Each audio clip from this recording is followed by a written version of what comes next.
안녕하세요. 자동차 디자인 평론가 에라입니다. 메르체데스에서 전기차 S클래스를 드디어 내놓았습니다. 시작에 앞서 외래어 표기법의 문제를 짚고 넘어갈까 합니다. 우리나라에선 메르세데스 벤츠라고 표기합니다. 벤츠는 독일어죠. 그럼 메르세데스도 독일어일까요? 아닙니다. 독일어에서 C는 체로 발음합니다. 메르세데스가 아니고 메르체데스입니다. 원론적인 걸 좋아하는 입장에서 저는 메르세데스 벤츠가 아닌 메르체데스 벤츠로 바꾸겠습니다. 자, 그럼 계속 이어가 보죠. 테슬라 모델 S가 독점하던 이 시장은 이제 레드오션으로 색이 점점 붉어지고 있죠. 포르쉐 타이칸, 아우디 이트론 GT가 등장했고 조만간 루시드라는 스타트업에서 에어라는 모델도 내놓을 예정입니다. 2012년에 등장해서 9년 동안 모델 S가 이 세그먼트를 독점했는데요. 기존 내연기관 브랜드들은 성공 못할 거라 예상했습니다. 가격도 비쌌고 충전에 불편도 있었죠. 하지만 일론 머스크라는 스타쉽에 더해 그 옛날 토요타 프리우스가 팔리던 상황과 맞물렸습니다. 그 상황이라는 건 귀족의 의무라고 해석하는 노블레스 오블리주가 마케팅으로 먹혔던 과정을 말합니다. 캘리포니아에 돈 있는 유명인들이 환경보호에 앞장선다는 영향력을 등에 업고자 테슬라 모델 S를 계약했습니다. 판매는 성공적이었죠. 많은 이들이 1억짜리 차 한 대쯤은 자신의 이미지 제고를 위해 질렀고 또 얼리 어댑터로서 신기술을 써보고자 하는 호기심도 작동했죠. 그러자 내연기관 브랜드들은 뒤늦게 발등에 불 떨어져서 부랴부랴 개발에 들어갔습니다. 그리고 그 결과물들이 이제서야 우후죽순으로 등장 중이죠. 모델 S보다 훨씬 비싸지만 포르쉐 타이칸도 잘 팔리고 있습니다. 그래서 외관 모델도 가지치기로 내놓았죠. 이런 F 세그먼트에서 메르체데스 S 클래스는 하나의 아이콘으로 군림하고 있었습니다. 그런데 전기차 세그먼트에선 남들에게 지위를 빼앗길 판이었죠. 여담이지만 모델 S 개발 시에 메르체데스 CLS를 개조해서 테스트했었습니다. 이를 계기로 테슬라와 메르체데스는 협약 관계까지 맺었죠. 그럼에도 불구하고 모델 S가 등장한 지 9년이 지난 지금 메르체데스는 이제서야 최고급 플래그십 전기차 EQS를 내놨습니다. 늦은 만큼 잘 준비를 했는지 결과물을 지금부터 살펴보겠습니다. 실물을 보고 평가하는 게 아닌 프리뷰란 점 서두에 밝히며 아무래도 사진하고 영상으로만 디자인을 봐야 하기 때문에 실제로 차를 접했을 때와 이견이 있을 수 있음을 밝힙니다. EQS에 대한 설명은 그들이 품는 기대만큼이나 상당히 깁니다. 무슨 내용들이 있나 요약을 먼저 하고 시작하겠습니다. 주행 가는 거리가 WLTP 기준 770km라고 합니다. 이젠 내연기관 주행거리는 쉽게 넘어서네요. 결코 낮은 수치는 아니죠. 모터 세기는 385kW가 마련됐고요. 1kW가 1.34마력이니 385kW는 516마력입니다. 추후 560kW의 고성능 모델도 계획 중이랍니다. 테슬라 때문에 마음이 급하다는 게 여기까지 느껴집니다. 그런데 제로백은 오피셜 자료에는 없지만 5초대라고 하는군요. 테슬라 모델 S보다 많이 떨어지는 성능이 아쉽기만 합니다. 전기차라는 게 부품수가 적어서 엄청난 규모의 연구 개발진을 운영 중인 내연기관 브랜드가 쉽게 따라잡을 것 같지만 쉽지는 않은 듯합니다. 충전기는 아이오니티 언리미티드를 이용하면 1년 동안 무료로 충전 가능합니다. 아이오니티는 유럽의 전기 충전 시설을 배급하는 메이커입니다. 현대 기아차도 계약을 맺었죠. 아무래도 테슬라처럼 전용 충전 시설을 보급하기엔 여력이 안 되는 모습입니다. 결국 넣을 수 있는 엔지니어링은 내연기관에서 쓰던 것을 돌려막기일 뿐입니다. 5m가 넘는 차체 길이를 원활히 컨트롤할 수 있게끔 S클래스에 장착한 리얼 S 조향 장치를 달았습니다. 이상이 파워트레인에 대한 내용의 요약이고요. 거론하지 않은 많은 부분인 OTA, 인터넷 스트리밍, 플러시 도어 핸들, 3단계 자율주행 등등은 테슬라의 기능을 벤치마킹하고 있습니다. 새로울 것이 없습니다. 그 외 디자인을 뺀 나머지는 옵션에 관한 내용입니다. 옵션은 테슬라 모델 S와 메르체데스 EQS를 구분짓게 하는 중요한 셀링 포인트입니다. 옵션을 살펴보기에 앞서 두 모델을 요약해보자면 다음과 같습니다. 테슬라 모델 S는 디지털 시대에 맞춘 플랫폼화된 자동차입니다. 여기에 전기차 대중화를 위한 원가 절감이 특징이죠. 반면 메르체데스 EQS는 테슬라의 디지털 전략을 묻고 럭셔리에 특화된 디자인과 화려한 UX를 가지고 더블로 가는 전략입니다. 즉 럭셔리는 테슬라의 하이테크 이미지만으로는 커버할 수 없기에 자신들이 잘할 수 있는 고급화의 차별점을 두는 것이죠. 그런 럭셔리에 특화된 옵션 기능들은 다음과 같습니다. 제스처로도 닫히는 전자동 도어, 안마 기능이 들어간 시트는 당연하고요. 또 MBUX 하이퍼 스크린이 있습니다. MBUX는 메르체데스 벤츠 유저 익스피리언스의 약자로 작년에 공개한 인포테인먼트 시스템입니다. 화려한 그래픽이 인상적이고 아이콘들의 모션이 다채로운 게 특징이죠. 이런 MBUX를 표현하는 디스플레이에 하이퍼 스크린이라 이름을 붙였습니다. 이것은 운전석 클러스터의 12.3인치, 조수석 디스플레이에 또 12.3인치, 여기에 센터 인포테인먼트 디스플레이 17.7인치로 구성된 거대한 패널을 일컫습니다. 이것도 양이 안 찼는지 햅틱 반응에 압력 센서를 넣었고 표면은 규산 알루미늄 코팅 처리를 해서 긁힘에 강하다고 합니다. 이름하여 고릴라 글래스죠. 대신 지문은 극세사 타월에게 맡기라네요. 이 하이퍼 스크린은 공유를 줘서 빛 반사를 줄이는 데 노력했다고 하고요. 안전을 위해 크로스 멤버에 직접 볼트로 고정했다고 합니다. 지지대는 마그네슘으로 만들고 알루미늄 브래킷은 허니콤 구조로 충격을 효율적으로 흡수하게끔 설계됐습니다. 사이드 벤틸레이트 뒤에는 사이드 임팩트가 존재해서 사고 시 하이퍼 스크린을 지켜주죠. 그만큼 하이퍼 스크린이 비싸다는 얘기가 되겠습니다. 마지막으로 상당히 독특한 옵션입니다. 바로 사운드 유저 익스피리언스죠. 소리의 사용자 경험입니다. 사운드스케이프스라고 명명된 이 단어는 소리 플러스 경치의 조합이죠. 드라이브를 하면서 경치를 감상하는 시각적 기능에 더해서 소리도 경치가 될 수 있다는 의미입니다. 전기차는 모터 소리를 제외하면 소리가 작죠. 그런 공허함을 채우기 위한 노력입니다. 이를 위해 두 가지 사운드가 준비됐다고 합니다. 하나가 실버 웨이브스고 또 하나가 비비드 플럭스입니다. 이 사운드들은 차를 타고 내릴 때 뿜어내는 아우라 사운드 역할을 하면서 엑셀레이터의 반응에 따라 발생하는 수십 가지 매개 변수에 반응한 사운드가 흘러나온다고 하네요. 즉 운전자의 행동에 차량이 반응하고 이를 소리의 피드백으로 발산하면서 상호작용을 일으킨다고 합니다. 가상 사운드 이펙트를 복잡하게 써놓은 건지 이건 진짜 경험해보지 않고선 말로만 설명하기 힘드네요. 이 옵션을 위해 사운드 디자이너, 미디어 디자이너, 메카트로닉스 전문가, 그리고 물리학자의 기술이 총동원됐다는군요. 그만큼 돈을 쏟아부었다는 의미입니다. 이상이 메르체데스가 자사 최고의 전기차를 위해 준비한 옵션들입니다. 처음에는 그럴싸한데? 라고 생각했으나 다 읽고 난 후에는 쓸데없는 것처럼 느껴지기도 합니다. 어찌 보면 럭셔리라는 게 그렇죠. 사치스러움이란 있어도 그만 없어도 그만인데 있으면 참 호화스러운 것들이죠. UX 디자인은 사용자 편의를 위한 것이지만 장기적으로 보자면 한번 경험해서 빠져들게 되면 타 UX는 불편이 되는 신비로운 디자인입니다. 제일 처음에 거론한 전자동 도어를 봅시다. 누군가에게는 쓸데없는 고상한 기능일 수도 있지만 누구는 참 편리하다고 느낄 겁니다. 이 기능에 빠져들고 나면 그 기능이 없는 차를 타면 불편하게 느끼겠죠. MBUX도 그렇죠. 화려한 모션의 아이콘들의 향연과 증강현실이 포함된 HUD에 빠지면 직관적인 테슬라 인포테인먼트는 멋대가리 없다고 느낄 것입니다. UX 디자인은 소비자를 팬덤으로 만드는 키워드가 될 것입니다. 그리고 중요한 USP입니다. USP는 유니크 셀링 프로포지션으로 독특한 판매 제한입니다. 새로운 환경에 적응해야만 하는 불편을 마다하는 사람은 드뭅니다. 핸드폰 OS가 대표적이죠. 안드로이드와 iOS 중 어느 한쪽에 익숙해지면 타 OS로 넘어가는 게 망설여집니다. 하지만 그 반대의 경우도 있죠. 인간은 적응의 동물이라는 것. 언제든지 쉽게 넘어갈 수도 있습니다. 사설이 길었네요. 그럼 본론인 디자인으로 넘어가 보겠습니다.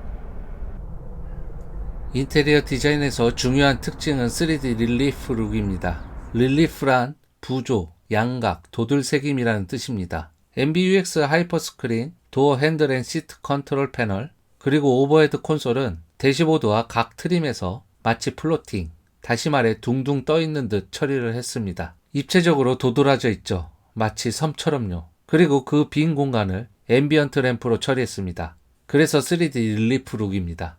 참고로 MBUX 하이퍼 스크린의 형태는 블랙 그릴 패널과 라이트 밴드로 이루어진 프런트 마스크의 아웃라인과 접점이 있죠.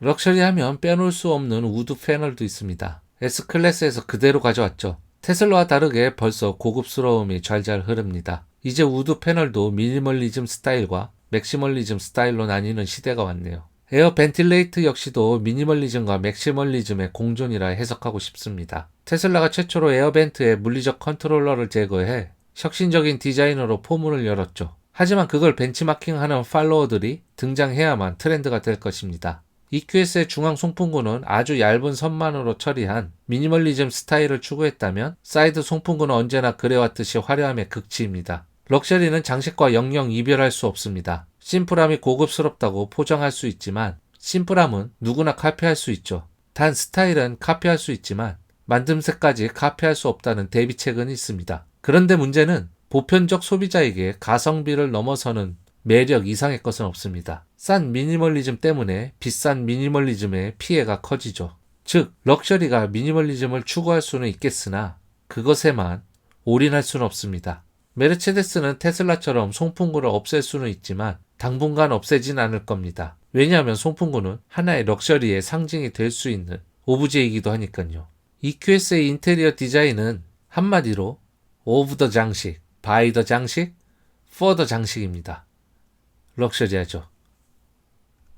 메르체데스의 디자인 랭귀지는 97년 입사해서 2009년 총괄 수석 디자이너가 되어서 12년 동안 지휘봉을 잡고 있는 고든 바그너가 제창한 센슈얼 퓨어리티입니다. EQS도 예외가 아니죠. 센슈얼 퓨어리티는 감각적인 순수함이란 뜻인데 이번 오피셜 자료에서는 seamless 디자인이라고 좀 더 구체적으로 좁힌 표현을 썼습니다. seam이 경계, 이음매라는 뜻이니 seamless는 경계 없이 아주 매끄러운이라는 뜻이지요.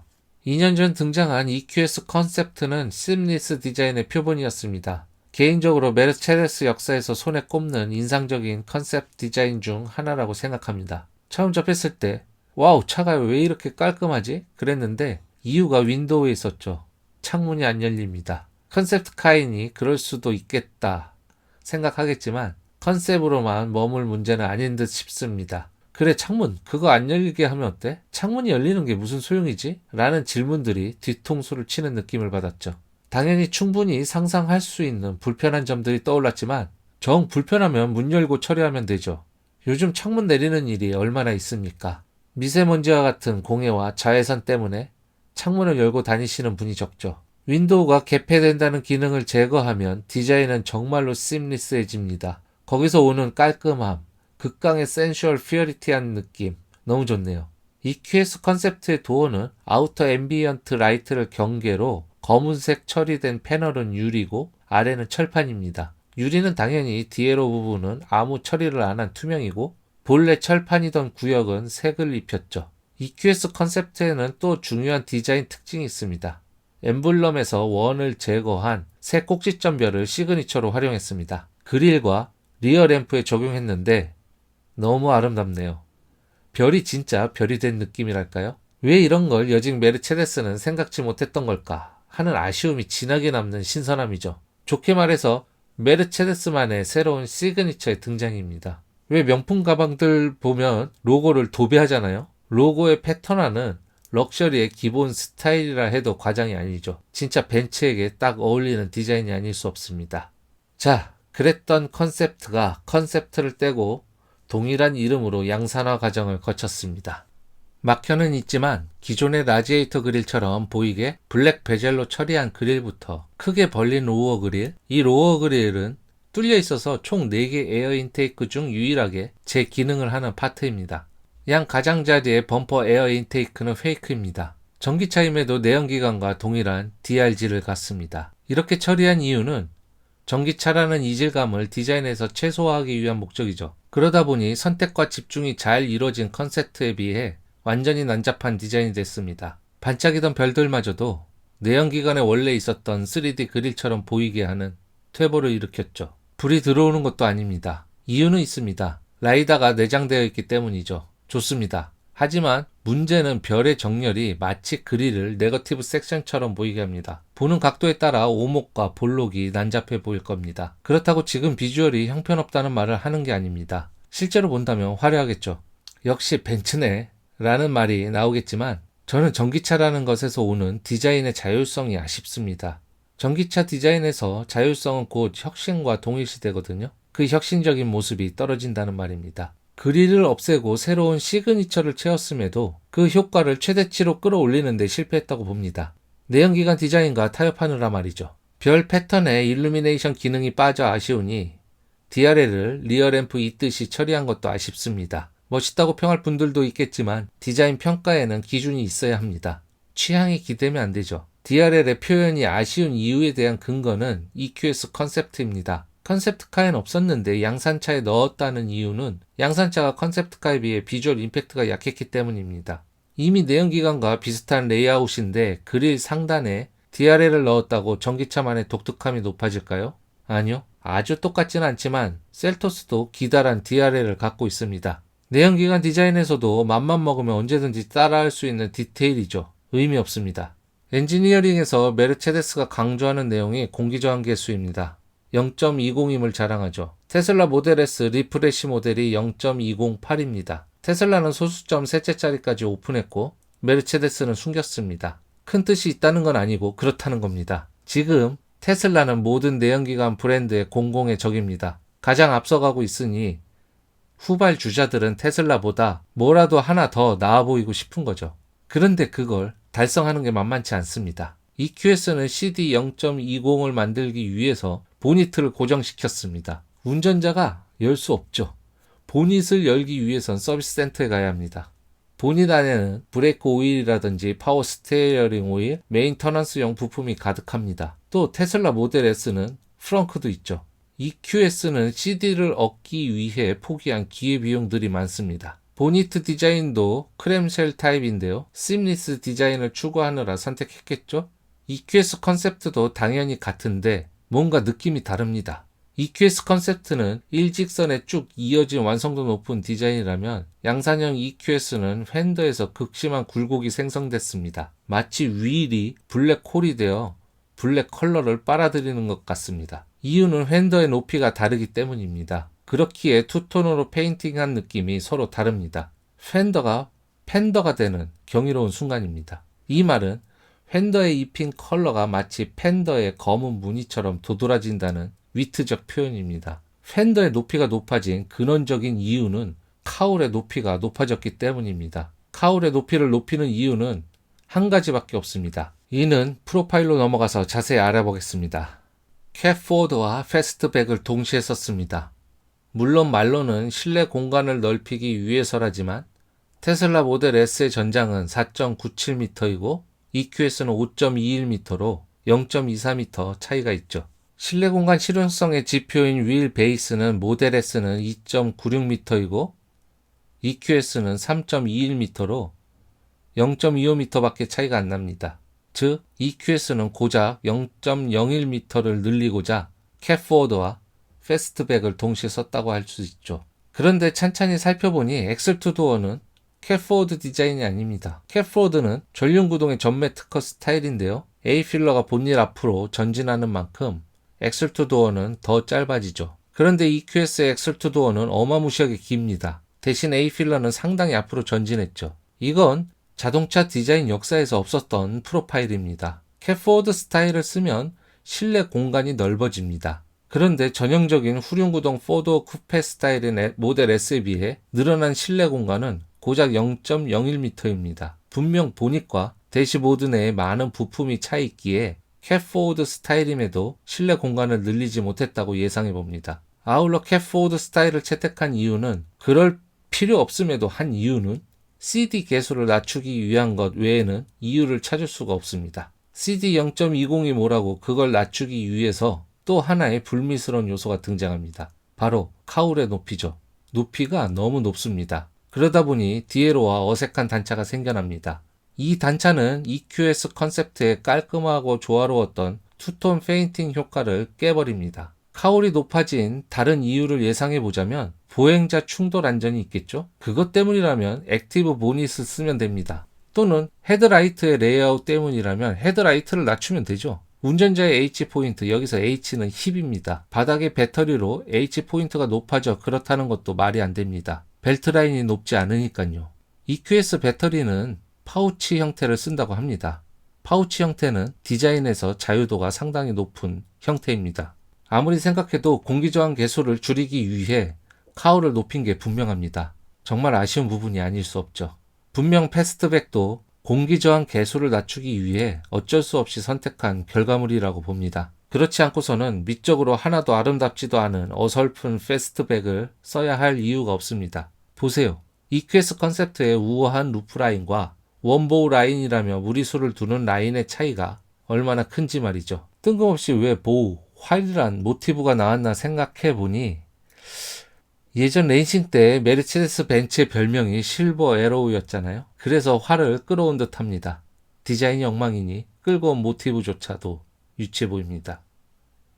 EQS 컨셉트의 패턴으로 이루어진 리어램프, 당연히 불가능하다는 거 압니다. 시인성이 떨어진다고 규제를 통과하지 못할 것이고 플라스틱이나 철판을 에칭해서 LED를 하나씩 심어야 하니 단가도 높아질 것입니다. 그렇다 치더라도 컨셉트를 지향하는 일말의 노력이라도 보여야 하는 것 아닌가요? 돼지꼬리 같은 테일램프는 별 시그니처와 비교해서 볼품없습니다. 불이 들어오는 부분도 딱 트렁크 파팅 라인에서 단절되니 폭이 좁아 보입니다. 가뜩이나 매력 없는 헌치 볼륨을 더 빈약하게 보이게 하죠. 이런 스타일을 포도 쿠페라고는 감히 말할 수 없고 원박스의 MPV라 해도 무방할 정도입니다. 요상하게 생겼던 F150 컨셉보다도 감흥 없는 스타일입니다. 익스테리어 디자인의 실망이 커서 제일 마지막에 배치했는데요. 이건 어디까지나 사진과 영상으로만 보고 판단하는 프리뷰란 점 다시 말씀드리고요. 마지막으로 한마디만 하자면요. EQS는 재미있는 레터링입니다. E는 마치 3핀 파워 플러그 같고 Q는 전자제품의 전원 버튼이며 S는 케이블로 바꿀 수 있죠. 메르체데스는 언제든지 세리프 체와 같은 무거운 마인드를 내려놓을 수 있습니다. 고든 바그너가 메르체데스에서 그렇게 승승장구할 수 있었던 이유는 A클래스 덕분입니다. 지금 메르체데스 벤츠의 A클래스 라인업이 몇 개나 되는 줄 아십니까? 거의 소형차 브랜드라 해도 될 만큼 보편화된 프리미엄에 앞장서고 있습니다. 많이 팔리기 때문에 라인업이 늘어나는 거죠. 그런데 정작 EV 디비전에 와서는 급 소심해지는 경향을 보입니다. 전형적으로 보수적인 게르만 마인드가 엿보인다랄까요? 테슬라의 디자인이 마치 내연기관차와 비슷했다면 성공했었을까요? 물론 했었을 수도 있습니다. 그건 아무도 모르죠. 그런데 한 가지 분명한 것은 지금껏 봐오던 디자인과 분명 다른 게 있어서 구매하는 소비자의 영역도 넓힐 수 있다는 겁니다. 전기차를 선택하지 않을 사람은 전기차 디자인이 아무리 보편적이라도 살 마음조차 없는 사람입니다. 그런 타깃은 포기하는 편이 빠르죠. 차라리 독특한 디자인으로 전기차만의 유니크 셀링 프로포지션을 만드는 게 낫습니다. 자, EQS는 어떤 포지셔닝, 어떤 스트라티지로 디자인했을까요? 그것에 대한 답은 에어 밸런스 패키지라 명명한 능동적인 방향 기능에 있습니다. EQS를 위한 새로운 향의 이름은 넘버 6 무드 린넨이죠. 무드 린넨이 무슨 향인지는 모르겠지만 넘버 6는 샤넬 넘버 5를 모방했다는 건 알 수 있겠습니다. 샤넬 넘버 5의 평가를 366일 향기나는 블로그 주인장은 이렇게 표현했었습니다. 샤넬 넘버 5를 사람으로 비유한다면 어떤 조용한 카페에 딱 봐도 잘 사는 느낌이 가득한 여성이 들어와서 약간 귀찮다는 듯 커피를 시키는 모습이 생각난다. 저는 이 표현을 빌려와 넘버 6다운 평가를 마지막으로 끝맺을까 합니다. EQS의 디자인은 부유하게 살면서 만사가 귀찮은 소비자에게 딱 어울린다 라고 말이죠. 시청해주셔서 감사합니다.